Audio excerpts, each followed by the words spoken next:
You know, that should drape a little more. Okay. How's that? That's perfect. That is perfect. Now all we need is the tree.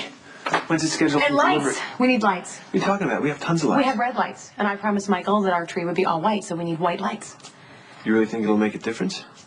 Are you kidding me? Nothing gets past Michael. He's not going to notice if there's different lights. He's going to notice. And, you know, after everything that happened, I think we deserve a magical Christmas. I don't you think we all should have a magical Christmas this year, please? Okay. When you're right, you're right. I will get lights. I've been telling you that for how long now? You're going to be so impressed. Oh, yeah? Yeah, I'm going to... Hurry back, because the tree's going to be delivered. You're not going to be here with the lights. That's going to be a long lights.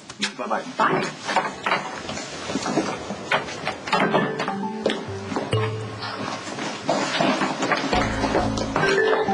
Hey! There he is.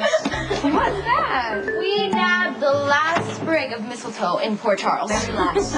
Okay. You got through to him. Thank you.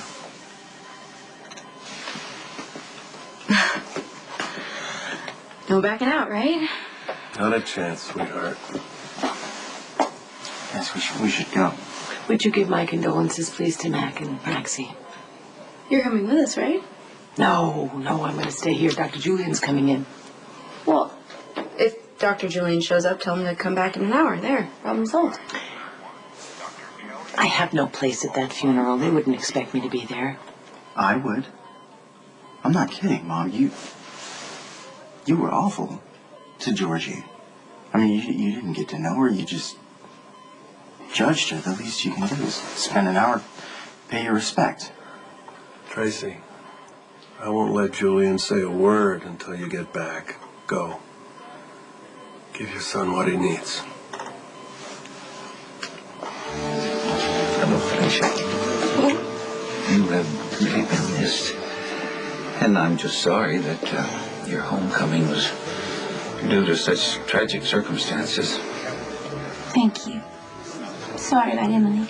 It's another senseless tragedy. We're going to find who did this. I promise you that. Well, I hope so.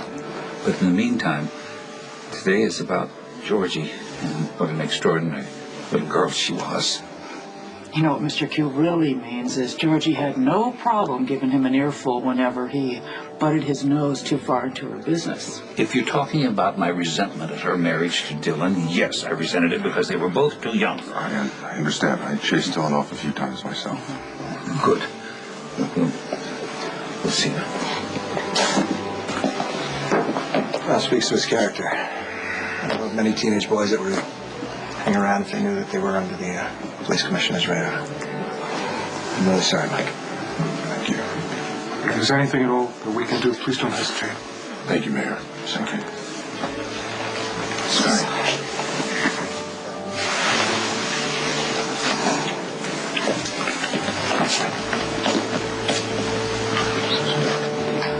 I'm devastated over your loss. Georgie was my dearest friend. And I'll miss her every day.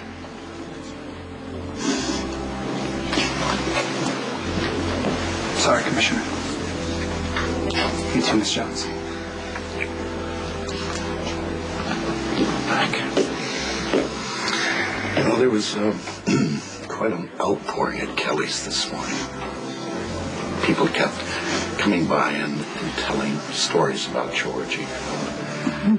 How she went to check on an elderly customer one day because that customer didn't show up for lunch.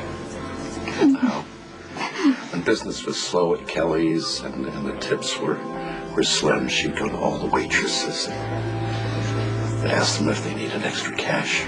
And dozens of people told me how she knew all their names. Your daughter touched a lot of lives just because of who she was. And I wanted you to know.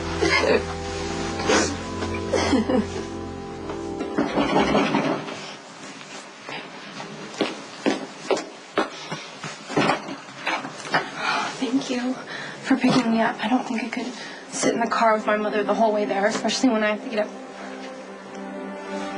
I don't think I'm going to be able to do this.